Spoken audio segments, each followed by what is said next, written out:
mamlaka niliyopewa, ninakutunuku shahada ya uzamivu ya udaktari wa falsafa, yani Doctor of Philosophy ya Chuo Kikuu Huria cha Tanzania.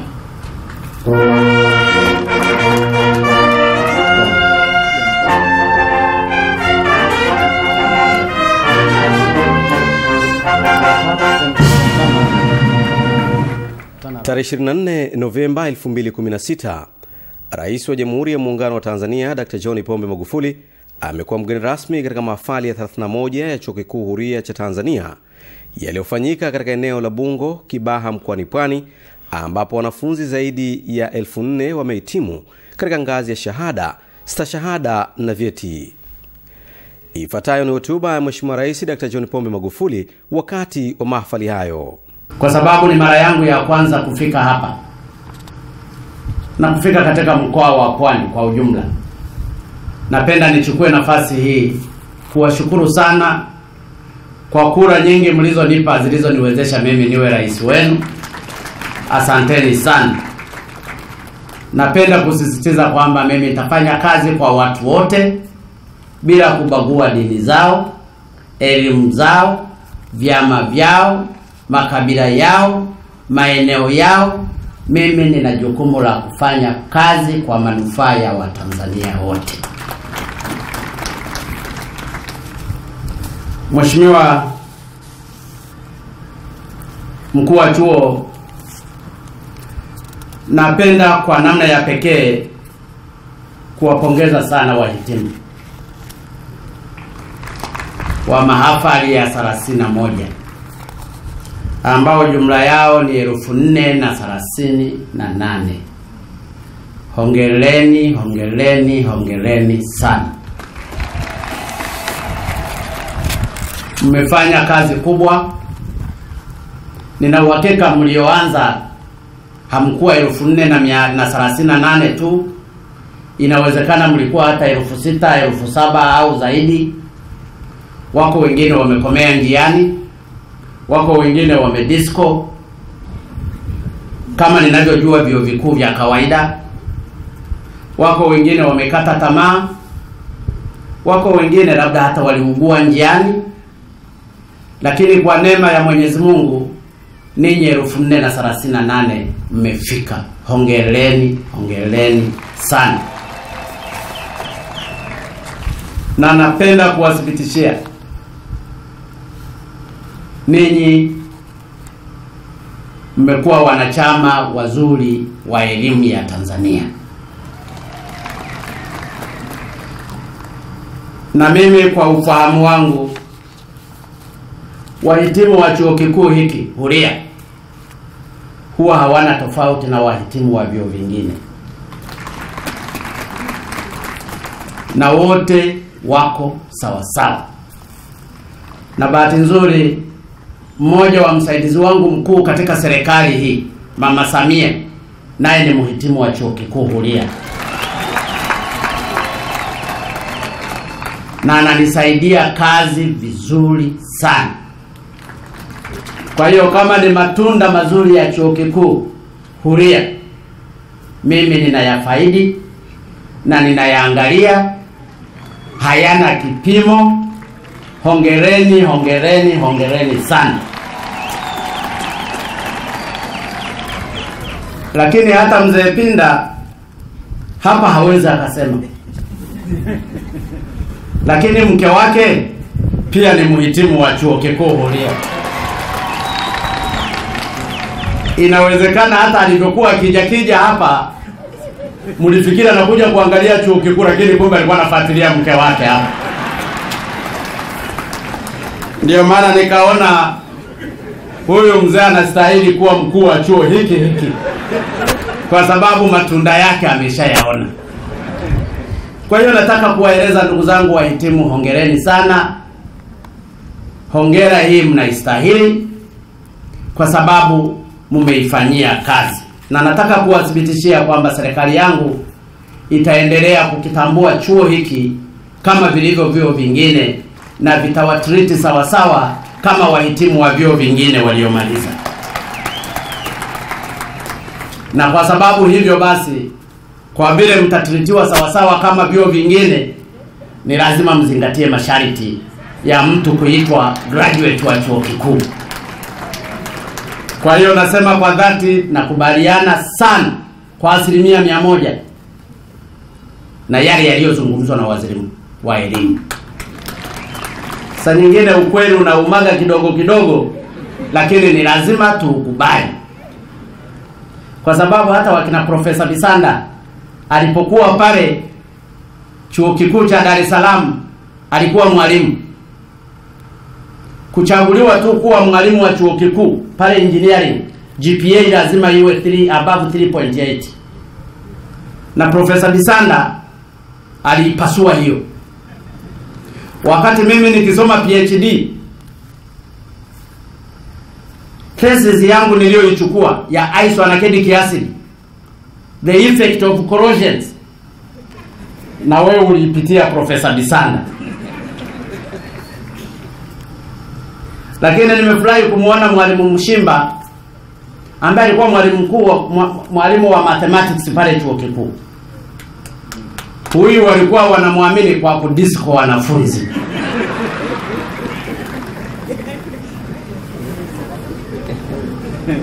Nakumbuka mwaka wetu nusu ya maengineer walikuja supplementary.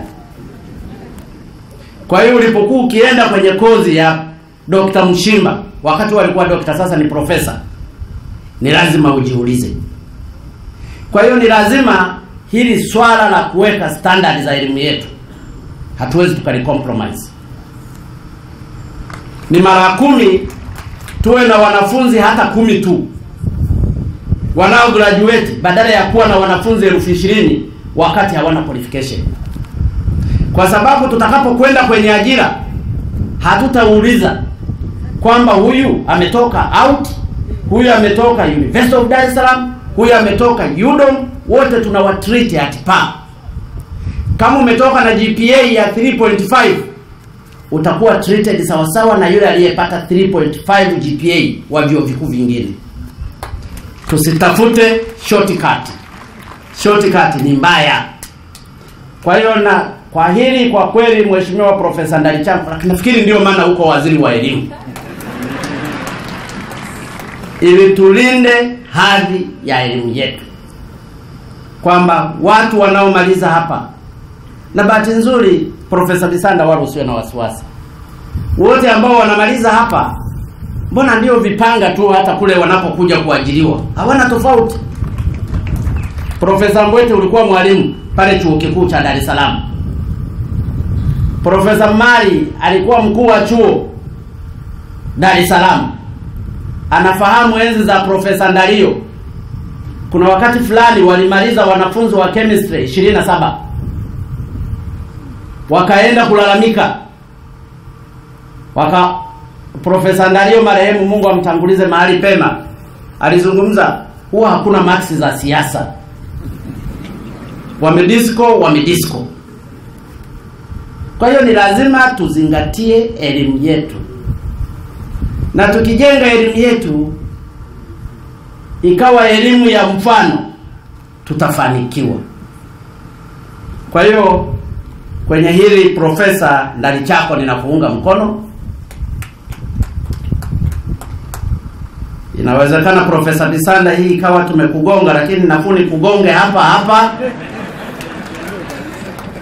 ili ukweli ubaki hivyo hivyo, kwamba ni lazima tutoe elimu inayokubalika. Na mimi kwenye principle hizo ndizo nazisimamia.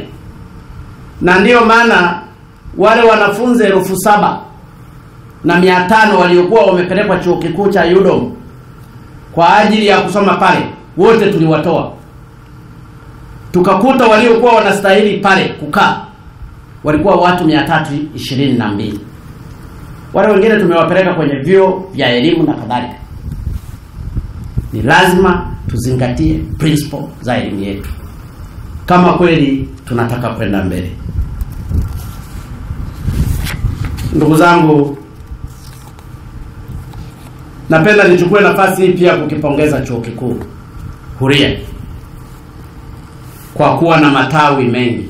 ya vyuo vikuu: Rwanda, Uganda, Namibia, Malawi, lakini pia mtafungua Ghana, Ethiopia, Sudani Kusini, Zambia. Hizi ni hatua nzuri. Mnafanya kitu kizuri, na hii ndio umuhimu pia wa Uafrika wetu. Lakini hapa tunatekeleza kwa vitendo masuala ya elimu yanayohusu East Africa Community, lakini pia sisi ni wanachama wa SADC. Napenda pia nichukue nafasi hii kuwapongeza viongozi wote wa kitaifa waliotangulia, waliobuni mbinu za kuhakikisha kwamba chuo kikuu huria kinaanzishwa. Nakumbuka haya yalikuwa mawazo mazuri ya baba wa taifa Mwalimu Julius Kambarage Nyerere. Alipoingia rais wa pili Mzee Mwinyi, yakaundiwa sheria kupitia sheria namba 17 ya mwaka 92. Alipokuja Mzee Mkapa akatafuta eneo, Mzee Kikwete naye akafanya makubwa zaidi kwa kuhakikisha chuo kikuu huria kinakuwepo. Ninawapongeza sana. Lakini nawapongeza pia ma vice chancellors, kuanzia Profesa Mari, Profesa Mbwete na kwa sasa hivi Profesa Bisanda, kwa kazi nzuri mnayofanya katika kuhakikisha kwamba chuo kikuu huria mnakiweka katika ramani ya kimataifa. Lakini napongeza mwenyekiti pamoja na seneti ya chuo kikuu kwa juhudi kubwa mnazozifanya katika kuhakikisha chuo kikuu hiki kinaenda mbele.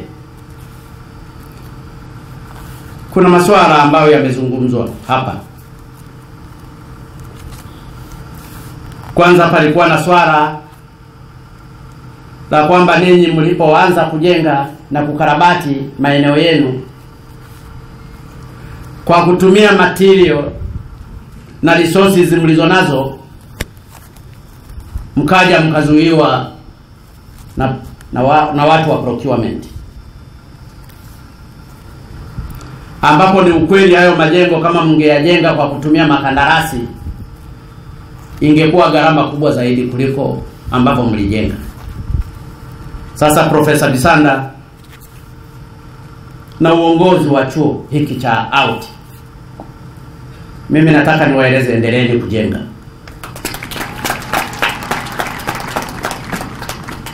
Kwa sababu katika Procurement Act, katika ile sheria inazungumza pia juu ya force account. Mwenye muitumie hii kama force account. Huwezi likawa daraja limekatika pale unasubiri mpaka ukatangaze tenda kwa kusubiri procurement ikae miezi 6. Tunatumia force account, unakwenda unafanya kazi. Kwa hiyo tumieni hiyo force account ili jengeni majengo hayo. Na kwa bahati nzuri katika briefing uliokuwa unanipa tukiwa ofisini, huwa mna collect karibu bilioni 8 hadi 9 kwa mwaka. Na wanafunzi wenu bahati nzuri kwa vile ni wafanyakazi wote ni walipaji. Kwa hiyo mzitumie hizo katika kuunda miundombinu yenu. Lakini na serikali nataka kuahidi mahali tutakapoweza tutasaidia. Umetoa pia maombi ya barabara ya lami ya kuunganisha na barabara kuu. Nataka niahidi chuo kikuu hiki, mpango ya kukisaidia kujengwa barabara ya lami upo. Lakini tulichokuwa tunakisubiri kwa sasa hivi, kwa sababu kuna barabara ile ya Dar es Salaam ambayo tumeizoea kupita, kwa sasa hivi patatengenezwa tena barabara nyingine, Dar es Salaam Express Road, inayoenda mpaka Chalinze, yenye njia 6 na itapita maeneo haya. Lakini pia kuna reli ya standard gauge ambayo tenda zake zimeshatangazwa na zitafunguliwa mwezi huu, nayo itapita maeneo haya. Sasa hatujajua tutawaconnect kwenye barabara ipi. Tunawaconnect kwa barabara ya 2 line au tunawaconnect kwenye barabara ya line 6 au tunawaconnect kwenye standard gauge. Na ndio maana tunasubiri haya yote tujue barabara inapita wapi, kwa sababu bahati nzuri hii barabara ya njia 6 itakuwa na flyover zaidi ya 7 kutoka Dar es Salaam mpaka Chalinze, na wameshamaliza kuchora. Transaction advisor ameshamaliza kazi yake, tuko kwenye process ya kutangaza tenda. Kwa hiyo haya yote tukishajua yanapita wapi, nataka kuhakikishia Vice Chancellor Professor Bisanda, barabara tutaijenga. Na ndio jukumu la serikali yangu kuhakikisha kwamba miundombinu inawafikia wananchi wote, pakiwepo chuo kikuu huria ambacho kinafanya kazi nzuri sana. Na bahati nzuri hata wanafunzi wa chuo kikuu huria wala hawanisumbui kwenye mikopo. Kwa hiyo mimi ningependa hata tuwe na mavyuo vikuu huria tu mahali pote, watu ambao hawana shida, hawana gharama, na wanasoma, wanafaulu, na wako committed kwenye kazi zao. Kwa hiyo sitashindwa kuwatengenezea barabara. Nataka niwaahidi kwamba barabara ya lami lazima tutaitengeneza. Lakini umezungumza pia kuna wastaafu. Sijajua ni wangapi ambao hawajalipwa mafao yao. Mimi naomba Profesa, orodhesha hao wastaafu wote, peleka majina kwa waziri, na waziri sasa fuatilia kwa waziri wa fedha. Akikataa kuwalipa, njoo mimi unieleze kwamba amekataa kuwalipa wastaafu.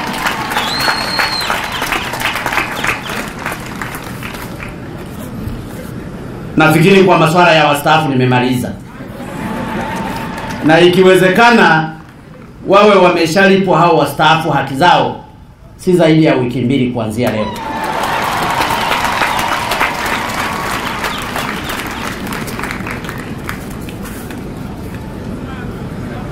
Ndugu zangu,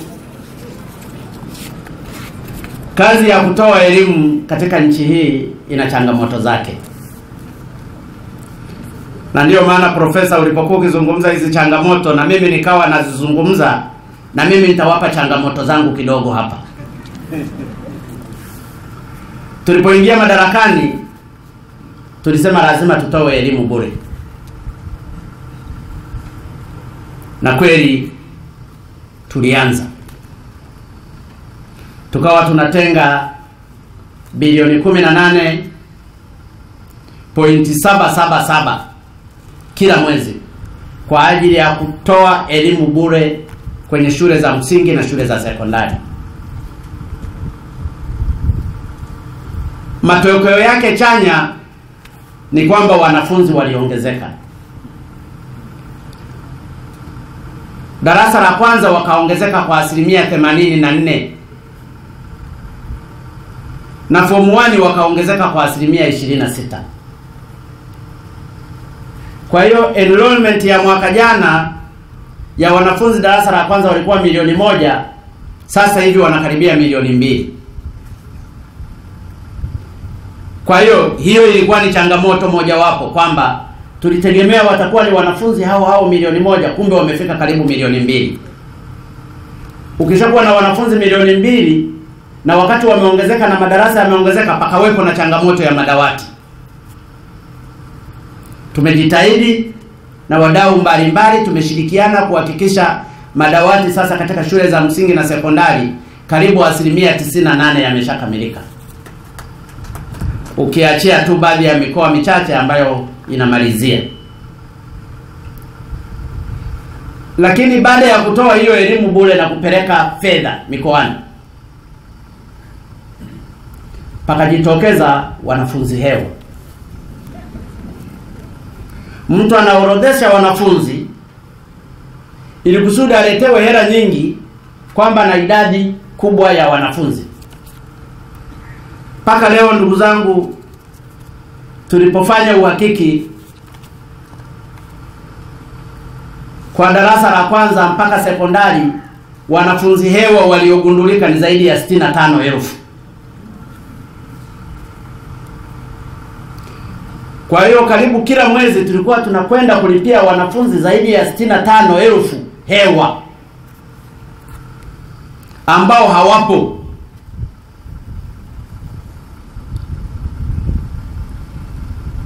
Jina lilikuwa linaitwa Mizengo Pinda, lingine akaandikwa Pinda Mizengo.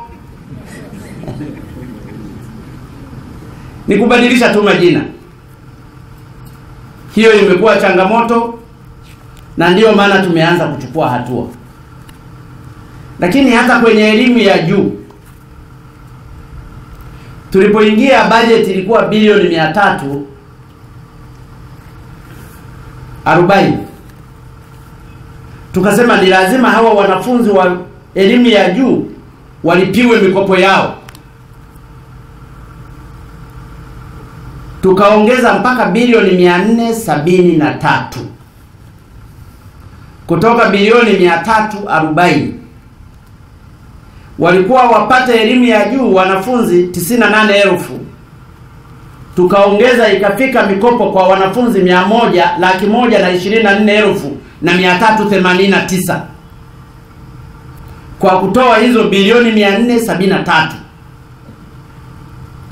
Tulipoongeza mikopo ili kusudi watoto wa maskini wasome, pamejitokeza mikopo hewa. Mpaka sasa hivi ninavyozungumza, palikuwa na mikopo hewa ya zaidi ya bilioni 3.5. Mtu anaenda anajisajili mle, wala hasomi, hizo fedha zinachukuliwa. Lakini hata ile ritani ya fedha za wanafunzi ambao walianza kukopeshwa katika kipindi kirefu, mpaka sasa hivi ni zaidi ya trilioni 3 bado hawajarudisha, ambapo tungeweza tukazitumia hizi fedha kama revolving fund za kusaidia watoto wengine kusoma na kusoma na kusoma.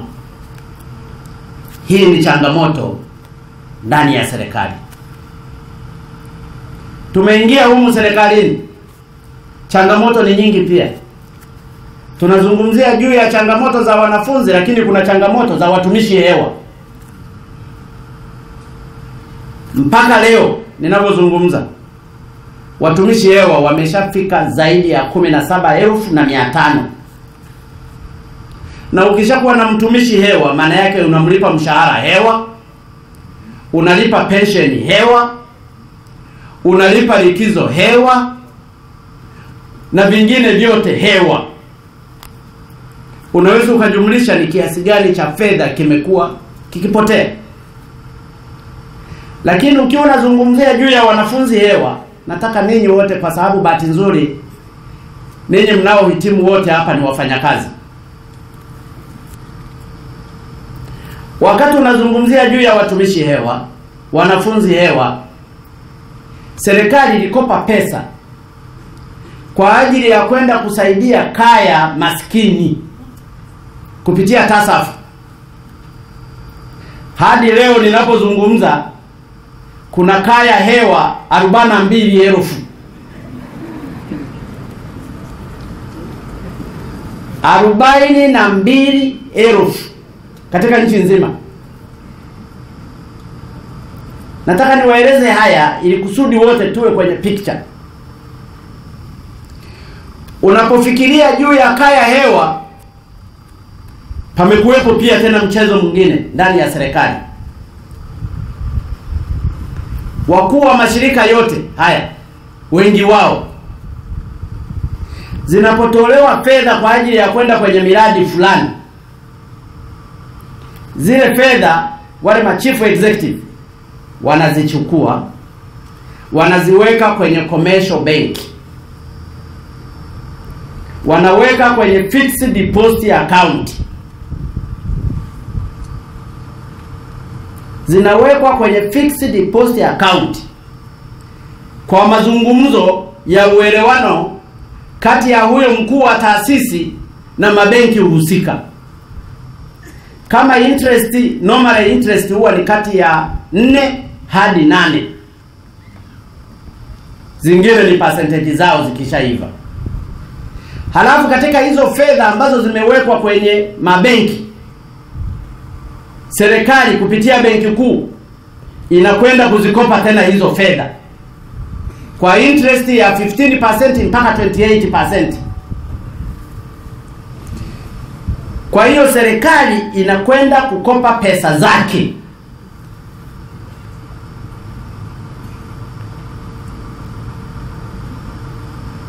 Umetoa, sasa sifahamu kama Open University mnafanya hivyo, kwamba ukipewa development unaenda unaziweka kwenye fixed deposit account. Lakini huo ndio umekuwa ni mchezo. Juzi hapa tumekuta hela 26 billion zilizokuwa zimetolewa TRA kwa ajili ya matumizi ya TRA zikapelekwa kwenye mabenki matatu kama fixed deposit account na bodi ikapitisha. Ndiyo maana nilipozipata hizo hela nimezichukua na bodi kwa heri.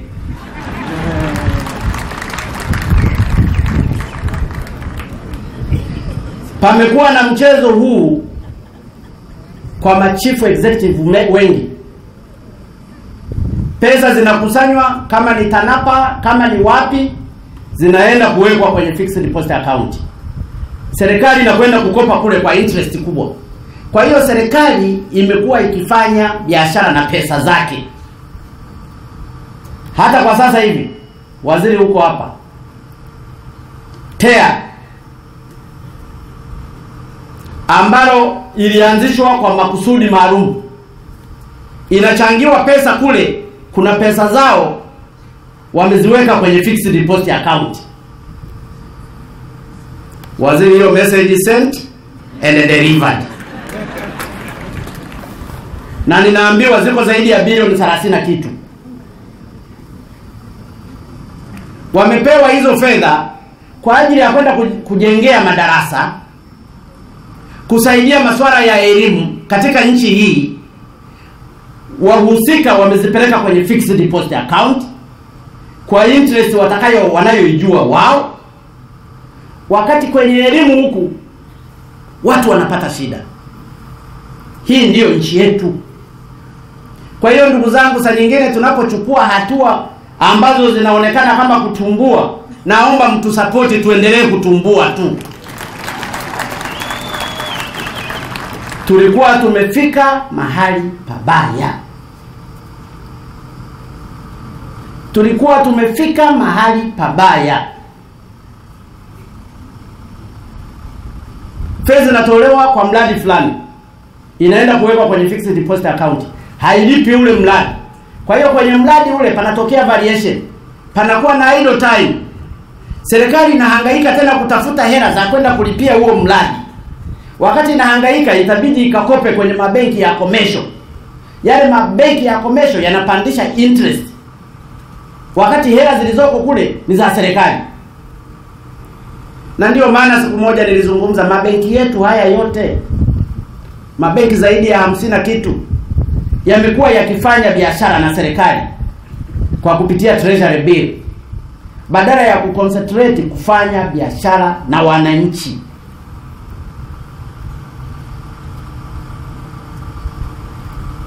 Kwa hiyo mkisikia kwamba watu wameishiwa hela mfukoni, ni hizo ndizo zilikuwa zinazunguka za serikali. Mtu akishapewa kule interest yake kwa kunegotiate na mabenki, hana mahali pa kuzipeleka. Anaweza akaenda akachukua mtaa wote akakodi nyumba za pale. Anaweza akanunulia watu magari. Anaweza hata akaamua kugawa, wakati watu wengine wana shida. Mtu akishapata fedha za namna hiyo, anaweza akafanya chochote, hata kwenda kuitisha kikao cha bodi Ulaya, wakati kuna watu wenye shida. Kama chuo kikuu cha Out hakina hata majengo, hakina hata maabara, lakini wamekuwepo watu wanaishi maisha ya tofauti sana. Na hao ndio kwa sababu walikuwa na hela watazungumza sana, watapotosha kila kitu kinachozungumzwa. Fedha zimeisha mfukoni. Ukimuuliza mshahara wako huwa unapata, napata wote. Sasa fedha zimeishaje mfukoni? Kama mshahara unalipwa unapofika tarehe 25, 26, fedha zimeishaje mfukoni? Maana yake alikuwa na mbinu zingine ambazo si nzuri. Na kutokana na kubana huku kwa serikali, kwa kuweka nidhamu ndani ya serikali, kwanza mapato yameanza kupanda, kwa sababu sasa hivi mapato kwa mwezi average ni zaidi ya trilioni 1.2 hadi trilioni 1.3. Na ndizo hizi tunazozipeleka kwenye elimu bure na kadhalika. Lakini mbali ya hivyo, uchumi wa nchi umeimarika. Uchumi katika mwaka jana, nchi yetu uchumi wake ulikuwa unakuwa kwa 7%. Tumepanga katika mwaka huu uchumi ukue kwa 7.2. Lakini katika robo ya pili ya mwaka huu uchumi umekuwa kwa 7.9.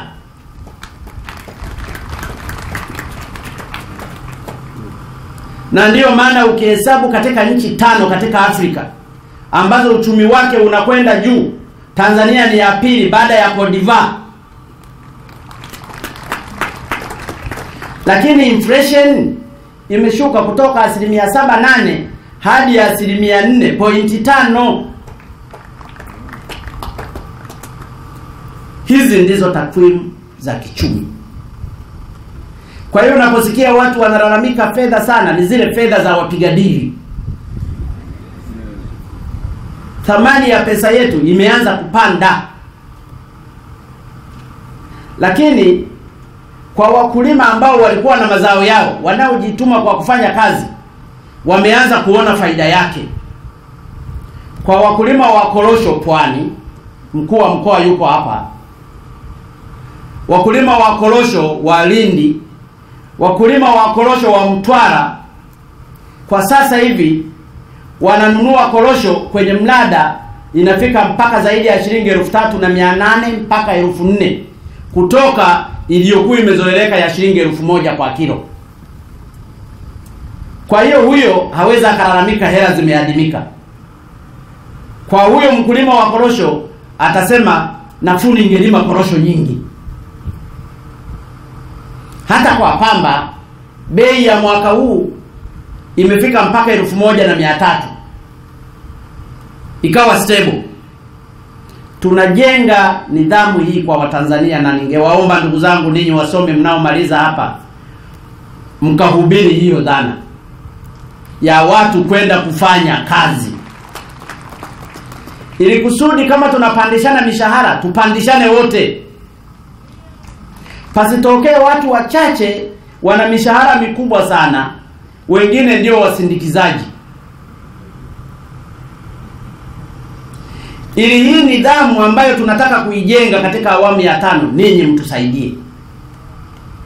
Na ndiyo maana mimi nilipokaribishwa kuja kwenye graduation hii, nimesema lazima niende, kwa sababu ninakwenda kuzungumza na watu wazima. Hawa wanajua maisha. Wanajua maisha ya kazi, lakini wanajua maisha ya shule.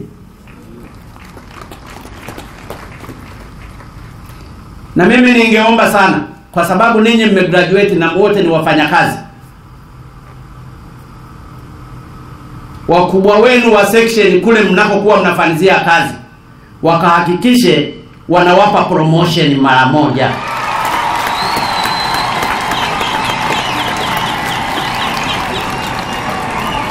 Kwa sababu kama ni elimu mmeshapata, wasitafutie visingizio. Ninyi mmesota. Wapo watu kule hawana hata vyeti. Na ndiyo maana tulipoanza zoezi la ukaguzi, wengine wamechukua malikizo ya moja kwa moja, hawakurudi. Nilitegemea watachukua malikizo ya kuja kusoma. Wamepotea. Na zoezi hili la kukagua vyeti ni lazima liendelee, ili wasomi kama ninyi mliosotea elimu yenu mkafaidi matunda ya elimu yenu. Haiwezekani wewe uliyesota hapa unakwenda mtu anakuongoza kumbe ni kilaza tu wala hajapata chochote.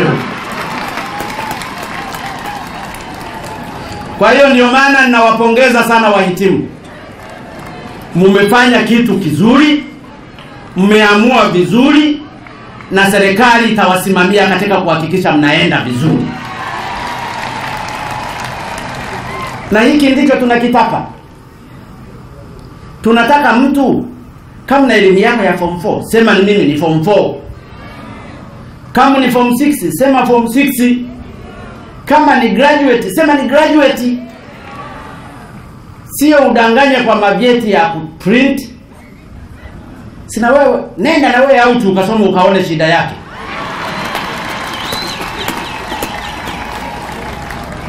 Kwa hiyo Mheshimiwa Mkuu wa Chuo na uongozi wa out, mimi nawapongeza sana. Mnafanya kile tunachokitaka. Nawapongeza sana walimu kwa juhudi kubwa mlizozifanya katika kuwapa elimu hawa wahusika, na mmewapa elimu ya uhakika. Tuendelee kusisitiza kwamba elimu yetu iendelee kuwa elimu inayotambulika kimataifa. Tusitake kuwa na idadi kubwa, ni lazima tuangalie quality. Na tukingangania idadi sana, itafikia hatua watu tunakwenda kufanizia mitihani na kuandikia pepa. Sitegemei kitu kama hiki kitajitokeza kwenye chuo kikuu. Nitasikitika sana. Nitasikitika sana. Ninataka mtu kama umefanya PhD yako au masters yako au degree yako ya kwanza au cheti chako, uwe proud na hicho cheti chako.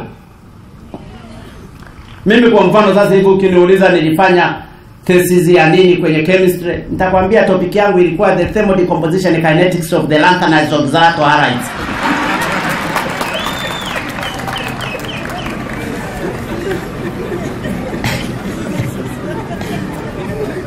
Hata ungetaka nikapresent hapa nitapresent. Ukiniuliza ulifanya nini kwenye PhD yako, nitakwambia nimefanya juu ya isoanacetic acid, namna ya kucombat corrosions. Na corrosions ni kansa ya metal. Na nchi ambazo ziko developed zina consume zaidi ya 3.5 ya GDP zao katika kufight corrosions.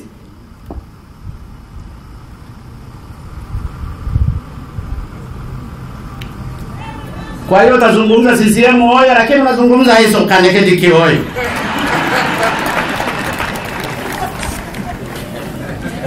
Ukimuuliza Mzee Pinda hapa, atakueleza masheria yote. Amesoma chuo kikuu pale, akagraduate sheria.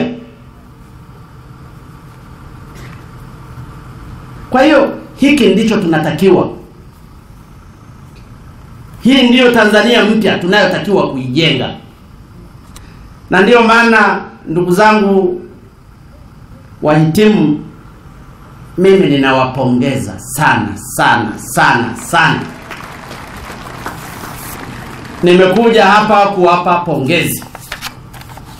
Na ndiyo maana sioni hata sababu ya kuzungumza hotuba sana, kwa sababu tunachokisubiri sasa hivi mkuu wa chuo atoe kile mnachokistahili. Naweza nikachelewa kwa maneno mengi yakawachosha bure, na wale waliokuja wana maua mwisho yakaanza kukauka. Watu wamejiandaa wengine kwenda kusherehekea mahali fulani, ingawaje nitawaomba msisherehekee sana, angalau kidogo kidogo. Lakini ukweli mimi nimefarijika sana, na haya mengine profesa na kueleza Profesa Bisanda sincerely. Haya mengine changamoto mlizonazo katika chuo hiki tutazibeba. Na ndio maana hata mkuu wa chuo hiki nilimteua Mzee Pinda ambaye ni bosi wangu. Nikiagizwa kweli na Mzee Pinda nitakataa. Na bahati nzuri sasa hivi ameshaanza kuzungumza na Wachina. Na nafikiri mwezi unaokuja, mwezi gani? Mwezi Januari wanakuja hapa. Na mimi nitakapokuwa napata huko mahali popote nitawadirectia hapa. Kwa sababu ninakiamini chuo kikuu hiki kinaenda vizuri, kinatoa wahitimu wazuri. Kwa hiyo hamtaiangusha hii nchi. Kwa haya ambao nimeyazungumza, ambao na mimi nimeyatoa changamoto katika upande wangu, chonde mkayashughulikie. Kama wewe una graduate huko TAMISEMI, kashughulikie yanayokuhusu wewe. Kama uko Wizara ya Ujenzi, kayashughulikie yanayohusu ujenzi. Kama uko nishati na madini, kashughulikie changamoto zilizoko pale. Ili ninyi mliohitimu katika mahafali hii ya 31 mkawe mabalozi wazuri kwenye maeneo yenu mnapokwenda kufanyia kazi. Mkawe wahubiri wazuri kwa hatua tunazozichukua ndani ya serikali. Nchi hii ni tajiri. Tungeweza kuwa donor countries badala ya kuwa omba. Tunazitumia vibaya resources zetu. Katika kubana huku kuchache tu kumetufanya mpaka sasa hivi tununue ndege 6. 2 zimeshafika, zingine zinatengenezwa viwandani na tumeshalipa.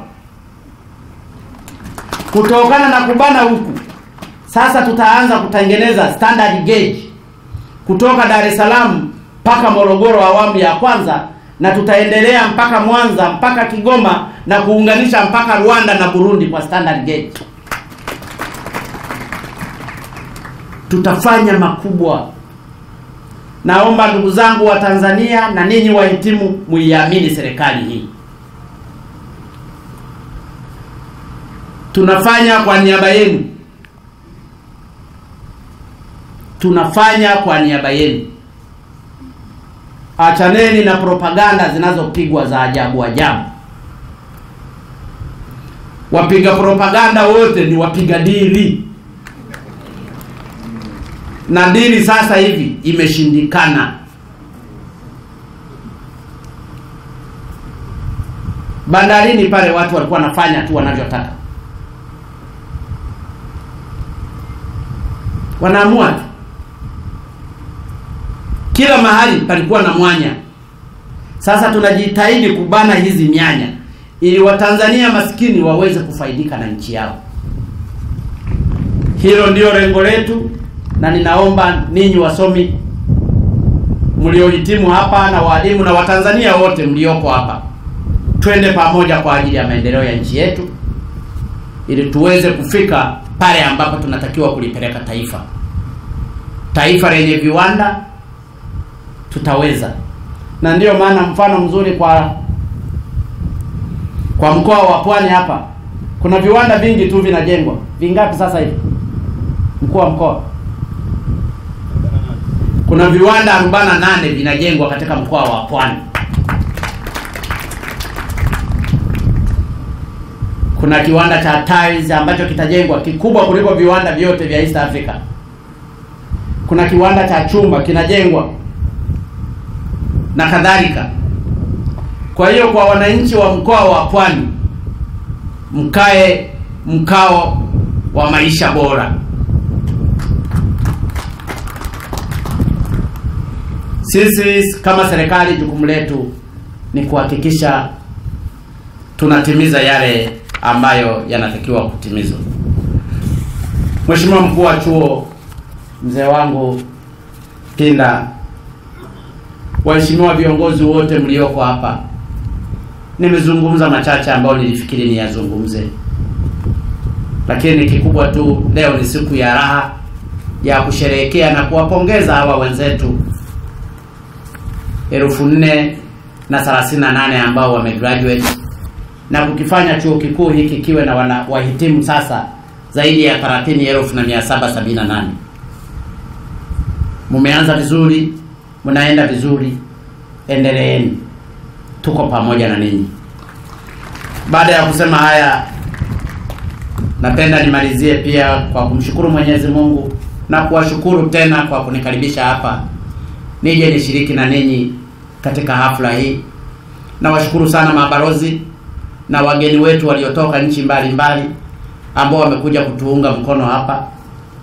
Ninawashukuru sana walimu